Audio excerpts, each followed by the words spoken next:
Hey everyone, Shabby here, and we are back with another WrestleMania hype match. This one is all about the United States Championship. And this man right here is a man that they very much had as an afterthought, really, isn't he? And that is Rusev. He's an afterthought, but they had to do it, didn't they? You have to put Rusev in the match because he is currently the most over person they have on the roster. He's getting chanted for constantly. So why would you not have him on the match? That's the thing. Otherwise, all he would have been was stuck in the pre-show somewhere on the Battle Royal or something, which, unless he's going to win the Battle Royal, again, would have been pointless. But having this guy, can you imagine the 80-odd thousand people in New Orleans chanting Rusev Day? That is going to be insane. And this guy, I think he does deserve a good run. He's been very, very good for a long time, and he's very much been overlooked now for quite some time. I was very excited when he moved to SmackDown after the draft last year, thinking that he might get himself a main event run or something like that, but he's not even a main event run, but now he's getting the chance in the upper mid-card, and I just hope to God he gets the championship for me. I think it'd be fantastic if he got the championship. Maybe a little bit of interference from Aiden English could be interesting. That's my hope, anyway. And then, of course, we have Bobby Roode. Bobby Roode, of course, the former United States champion, lost the belt, surprisingly, against Randy Orton at the previous pay-per-view after only winning it the pay-per-view beforehand. Was very confused by that whole situation, really. Why Randy had to have the championship, I've got no idea. He doesn't need it. But I would suggest this match here, I think Randy's definitely going to lose. Because I feel like Randy is much better suited to Raw. And I think WWE know he's much better suited to Raw. So I think he will be one that moves after Mania. Bobby Roode could even move after Mania as well, to be honest, over to Raw. So I'm going to say that Rusev's going to win, you know. I really am. I think that the time is right, and it's just, over the last few years, WWE have been so bad at pulling the trigger when the time is right. And I've said this about Roman Reigns myself a few times. If WWE had pulled the trigger on Reigns this year before, then it would have worked. He was so over the year before, when he was still part of the Shield, and he was walking over opponents. That's when they should have pulled the trigger on Reigns. But they held on a bit too long, to the point where, instead of being hyped about seeing him, people were just getting sick of him. And, yeah, that's been the problem. But this time, and it happened a few years ago with Daniel Bryan, when WWE realised they absolutely screwed up by not having Bryan in the Rumble, to the point where Rey Mysterio Jr. got booed out the house, which is terrible, considering how much of a liked wrestler he is. So they need to realise, and I think, wasn't it a couple of years ago? Who was it last year? Who was it last year was really over? I think they've done the same thing with Fandango was really over for a while, wasn't he? And they never really pulled the trigger on that. Daniel Bryan, they eventually pulled the trigger. Ziggler has been over loads of times and never pulled the trigger. Kevin Owens and Sami Zayn have always been the same way as well. Finn Balor, they did pull the trigger on straight away, I suppose, give the Universal Championship. The Miz, yeah, Miz was another one. But of course he got the Intercontinental Championship in the end. But I just feel like sometimes they don't take advantage when they should do. It was Curtis Axel, wasn't it? Curtis Axel and... it was Axel Mania and Macho Mandel. Yeah, Damien Sandow's perfect example. He was so over a couple of WrestleManias ago, to the point where people were just solely cheering solely for him. Yet WWE just did not take advantage of that situation. It ended up just taking him off TV in general. Why? Why would you take him off TV? Ty Dillinger, when he moved up to the main roster, was booked so inappropriately. And the man that was completely over was wasted. And yeah, I think this is the reason why I believe that Rusev will win the championship. But then again, Jinder could be an outside call of this one as well. I feel like a heel Jinder holding the United States Championship and sort of berating the United States at the same time, saying about how the evil foreigners and this, that and the other could work pretty well. Maybe an opportunity to bring somebody in, an all-American of some sort, to take the belt away from him and become the big hero.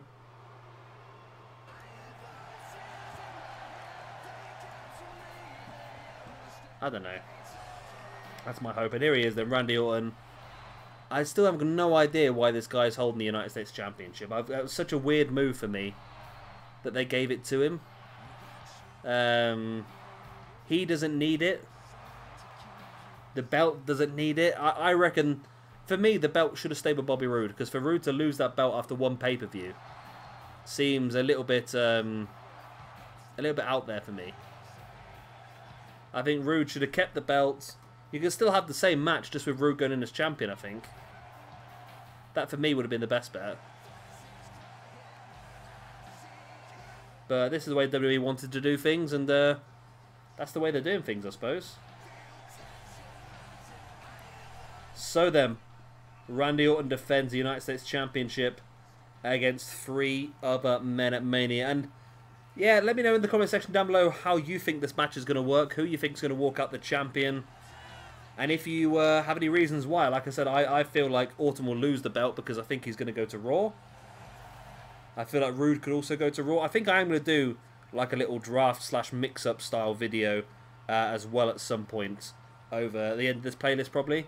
So do keep an eye out for that. I'll do yeah, just a few ideas that I've had about who should move where and NXT promotions and so forth. Just what I think would work pretty well. Linked up with, of course, a few of the big rumours as well. God, Randy, you'd have milk in your bloody entrance here, aren't you? Some of the matches had finished by now, and we're only just getting into the match in this one. We're 7.5 minutes in. Well, I am. Once I cut out the loading screens for you guys, probably a little bit less, but there it is in the United States Championship. So Bobby Roode's a one-time holder now then. Randy Orton, this is his first ever reign. I think that may be why they gave Orton the championship, because he's never held this belt before. And if he does move to Raw, it means it puts it on his record, so they can start to sell him as some sort of Grand Slam champion, I suppose, if he wins anything else. Will Randy get another big run, potentially, on Raw, maybe going for the main event championship, the Universal belt? I can't understand why he would, but it's possible, I suppose. It is possible.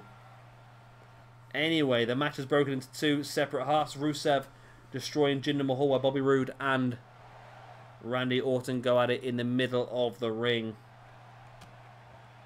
So, of course, fatal 4-way rules, which means that first submission or pinfall will win it. I quite like the way that fatal 4-way works in this game, actually. It's a really good match type, and the first few moments like this are a little bit hectic, but as the match gets a little bit further in and people get tired out, it starts to work really, really well. Nice big slam there by Rusev on Jinder. Jinder looks out here, you know. There's Bobby Roode with the butterfly suplex on Randy Orton, and Rusev and Roode, sort of an unsung little thing there between the two of them, weren't they? Just working over their opponents, but Rusev now having to roll to the outside and recuperate a little bit, and that's why I said that it works pretty well, this match style. As Jinder Mahal working together with Randy Orton, that's an interesting concept as well. So how does this match even work, though? Because you've got Rusev's a face, you've got Orton's a face, you've got Roode's a face, so you've got 3 faces and 1 heel going into this match. So someone's going to have to adopt a more heely role, which I believe probably may end up being Orton. Just because I think he's least likeable. Bit harsh, I know, but quite true at the same time. Rusev back up on the outside and then taking down Jinder, slamming him face first. Into the mat, Roode now with a pin.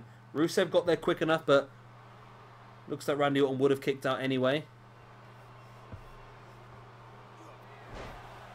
Rusev now willing Jinder back up to his feet on the outside. What's Rusev got planned here? He's going to go high risk. And he completely missed. I don't know how the game misses. You'd think that the characters in the game would be very, very good at doing this, wouldn't you? But they often miss or don't stand in the right position and stuff like that. And you think that surely if you're going to program a game, you program it to be a bit more intelligent to a point where it would actually be in the right place at the right time, wouldn't you? Rather than messing up all the time. But there you go. That's another little rant for me. Jinder now heading up to the top. willing Rusev back up to his feet. And drops a big elbow on the back of the head as Randy catches Bobby Roode with a neck breaker. Jinder now sending Randy into the corner. Looked to drop him, but Randy saw it coming and catches Jinder with a reverse DDT. And now it's just Randy and Bobby in the middle of the ring. If Randy can knock out an RKO here, he would be in a great stead to win this. Nobody to block off the pin. But instead, he's taken Bobby Roode up high, looking for a patented superplex. See Rusev there, tried to take out the leg of Randy Orton just before he went down, which would have been very, very dangerous. This is the Machka kick to the back of the head by Rusev on Orton. Now Rusev as well taking Jinder down, and Rusev is in control, the only man on his feet.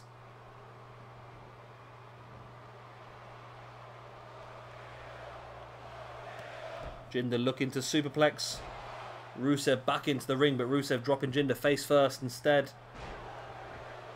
Very back and forth match this one, nobody taking control as of yet.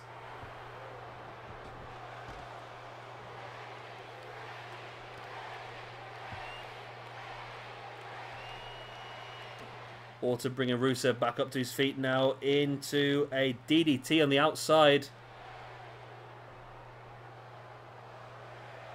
Then Roode dropping Randy Orton face first on the apron as well. Now Roode sending Jinder straight into the apron. All of a sudden, it's Roode in control of the match. Wow, just slamming Jinder off that ring post as Rusev is starting to hulk up. The Rusev Day chants are finally starting to get to him. I like Rusev. I really do. I always have done that. I'm not one of these people that jumped on the bandwagon recently. I wasn't too keen when he was in NXT, I must admit.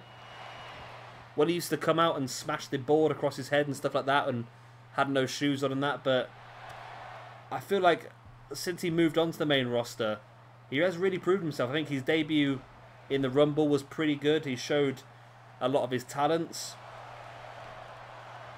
But I just feel like the time is going to be right pretty soon, hopefully, to give him that push. We need to start creating more champions, not just regurgitating the same people over and over and over again. Why not give Rusev his day in the sun?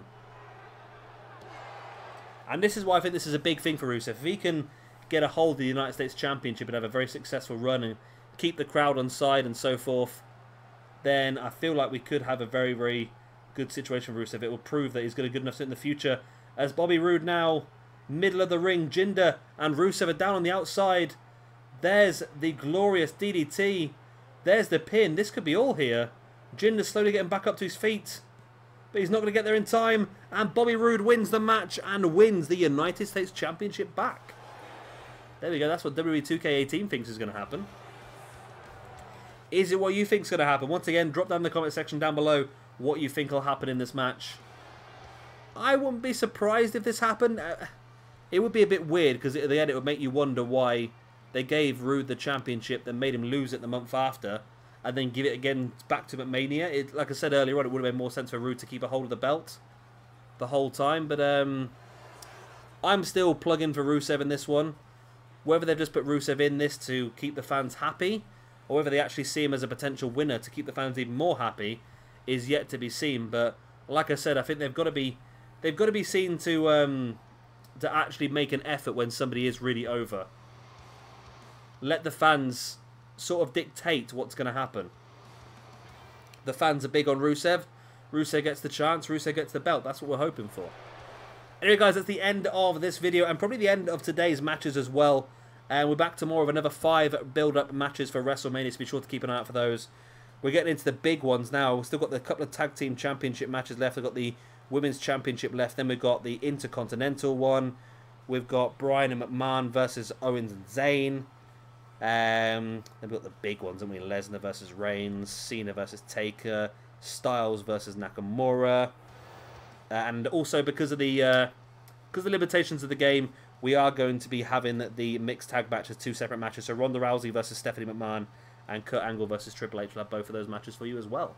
Anyway, I've been Shabby Gamer. Thank you very much for watching. Please do like and subscribe and all that other good stuff. And I'll see you tomorrow for the continuation of our WrestleMania hype train. Bye. The 1, 2, 3.